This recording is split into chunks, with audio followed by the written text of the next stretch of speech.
নমস্কার বন্ধুরা, সবাই কেমন আছো? আশা করি সবাই ভালো আছো। আমি নবনীতা। এসো আমার রান্নাঘরে নতুন পুরনো সমস্ত বন্ধুদের স্বাগত জানাই আজকে আমার এই রেসিপির সাথে। আজকে আমি তৈরি করছি ছোট বড় সবার পছন্দের খুব ভালো একটি রেসিপি, সবাই পছন্দ করে সেরকম একটি রেসিপি, চিকেন কাটলেট। চলো তাহলে দেখে নেওয়া যাক খুব সহজেই বাড়িতে তোমরা কি করে এই চিকেন কাটলেট তৈরি করে নেবে। যদি ভালো লাগে অবশ্যই করে কিন্তু ভিডিওটা দেখে শেষে একটা লাইক করে দিও, কমেন্ট করো, শেয়ার করো, প্লিজ পাশে থেকো। দেখো বলেছি চিকেন কাটলেট বানাবো, তাই এখানে আমি চিকেন নিয়ে নিয়েছি 250 গ্রামের মতো। একটু বড় সাইজের পিসগুলো নিয়েছি, পরিষ্কার করে ভালো করে ধুয়ে নিয়েছি, জল ঝরিয়ে নিয়েছি। এখন আমি এর মধ্যে দিয়ে দিচ্ছি বড় চামচের 1 চামচ আদা রসুন কাঁচা লঙ্কার পেস্ট। সমস্ত কিছুই হাফ চামচ করে নিয়েছি, দিয়ে একটা ভালো করে পেস্ট তৈরি করে নিয়েছি। খুব মিহি পেস্ট না, ভালো করে এটা এখন দেখো চিকেনের পিসের মধ্যে মাখিয়ে নেব। একটা পিঠ ভালো করে মাখানো হয়ে গেলে উল্টো পিঠটাও সেম উল্টে নিয়ে ভালো করে একটু মাখিয়ে নেব। 10 থেকে 15 মিনিটের মতো এটা একটু মাখিয়ে নিয়ে রেখে দেবো, যাতে এর ফ্লেভারগুলো খুব ভালো করে চিকেনের মধ্যে ঢুকে যায়। 10 মিনিট পরে দেখো আমি এটা একটা ছিদ্রযুক্ত পাত্রের মধ্যে নিয়ে নিচ্ছি। একটা একটা করে পিসগুলো ভালো করে সাজিয়ে নিচ্ছি পাত্রটার মধ্যে। এখন দেখো একটা পাত্রের মধ্যে আমি নিয়ে নিয়েছি জল। জলটা গরম করতে দিয়েছি আর এর উপরেই আমি ওই ছিদ্রযুক্ত পাত্রটা দিয়ে দিলাম। এখন এটা 15 মিনিটের মতো একটু স্টিম করে নেব। দেখছো স্টিম করা হয়ে গেছে, এখন একদম ধোঁয়া উঠছে। গরম অবস্থায় দেখাচ্ছি তোমাদের।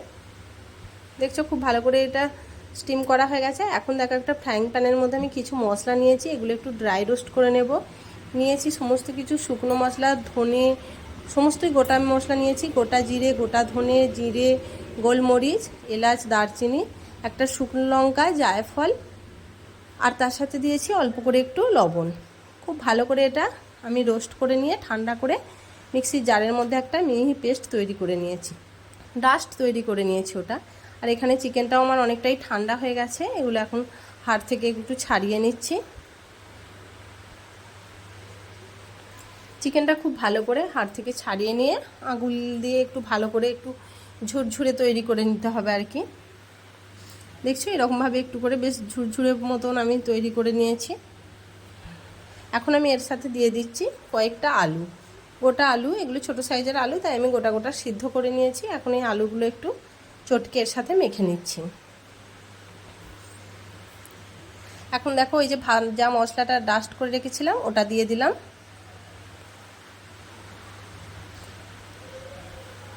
এই ভাজা মশলাটা দিয়েও এখন এটা খুব ভালো করে একটু মেখে নেব। তোমরা কিন্তু বাড়িতে অবশ্যই একবার এরকমভাবে চিকেন কাটলেট তৈরি করে খেয়ে দেখো, দারুণ লাগে খেতে। এখন দেখো এর মধ্যে দিচ্ছি একটু বিট লবণ। বিট লবণটা দিলে কি হয়, স্বাদটা কিন্তু অনেক বেশি ভালো লাগে। তোমরা চাইলে সাদা লবণও দিতে পারো। এখন দেখো এর মধ্যে দেব আর একটু অল্প করে একটু চাট মশলা, আর দিচ্ছি অল্প একটু হলুদ গুঁড়ো। এটা অপশনাল, তোমরা চাইলে দিতেও পারো নাও পারো, কিন্তু দিলে কি হয় কালারটা একটু ভালো আসে।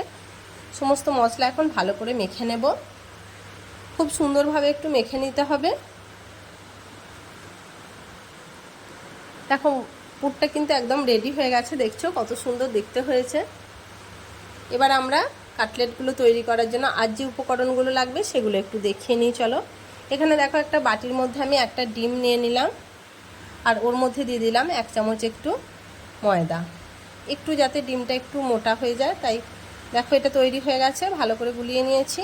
এখন হাতের মধ্যে একটু ভালো করে তেল মেখে নিলাম। এখন যেরকম সাইজের কাটলেটগুলো তৈরি করতে চাও সেরকমভাবে একটু করে নিয়ে ভালো করে হাতে করে দিয়ে যে যার ইচ্ছা মতো শেপ দিতে পারো। আমি এখানে 4 চৌকোনো, এরকম 4 চৌকো শেপ দিয়েছি। দেখছো বাড়িতে তৈরি করছি তাই একটু বড় বড় সাইজের তৈরি করছি।